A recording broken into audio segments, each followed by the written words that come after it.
আসসালামু আলাইকুম, সবাই কেমন আছেন? আশা করি সবাই অনেক অনেক ভালো আছেন। তো এখন আমি বাজারে যাব, আর বাজারে কি জন্য যাব অবশ্যই আপনাদের মাঝে শেয়ার করব। তো বাজারে যাচ্ছি একটু আমার আব্বা আম্মার জন্য কিছু নেওয়ার জন্য।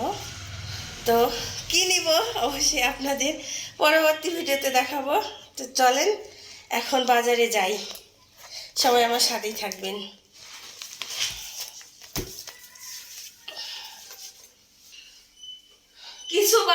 কিছু বাজার করে নিয়ে আসলাম, আর ভাবতেছি বাজার থেকে আর একটু কিছু নিয়ে আসব, নিয়ে এসে চলে যাব। তো চলেন। রাহেন বাবু, কই তুমি?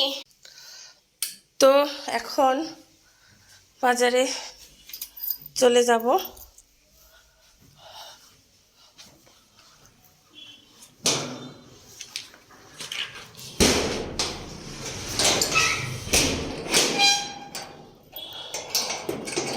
এখন আমি বাজারে চলে যাচ্ছি। এইদিকে আমার ছেলেটাকে খুঁজে পাচ্ছি না, কই জানি খেলতে গেছে, খুঁজে পাচ্ছি না। তো যাই হোক, আমি বাজারে চলে যাচ্ছি, দেখি আব্বা আম্মার জন্য কি কিনতে পারি। তো পুরাই রাস্তা ফাঁকা, রাস্তাতে কোনো গাড়ি নাই। তো আমি একটা গাড়ি পেয়ে গেলাম। এটাই আমাদের প্রসাদপুর বাজারের রাস্তা, আর আমি যেহেতু বাজারেই থাকি, এইটুক রাস্তা হেঁটে গেলেও হবে, কিন্তু রোজার দিন না, ভালো লাগতেছে না।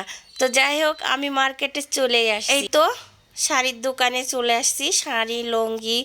তো এখানে এসে দেখি এখানে আমাদের একটা দুলাভাই থাকে, কিন্তু সেই দুলাভাইটা নেই আজকে, মাল তুলতে ঢাকাতে গেছে।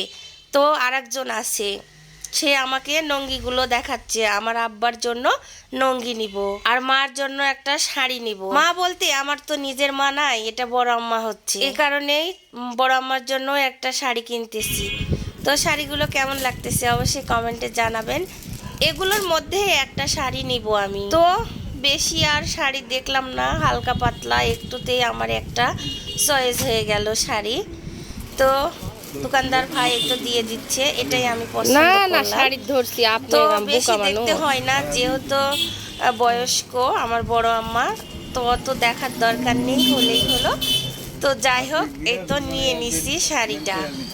তো কেমন হয়েছে অবশ্যই কমেন্টে জানাবেন। এই তো লুঙ্গিটা নিলাম আব্বার জন্য, আর শাড়িটা নিলাম বড় আম্মার জন্য। আর পরবর্তী ভিডিওতে অবশ্যই দেখাবো বাবার বাড়ি যেয়ে।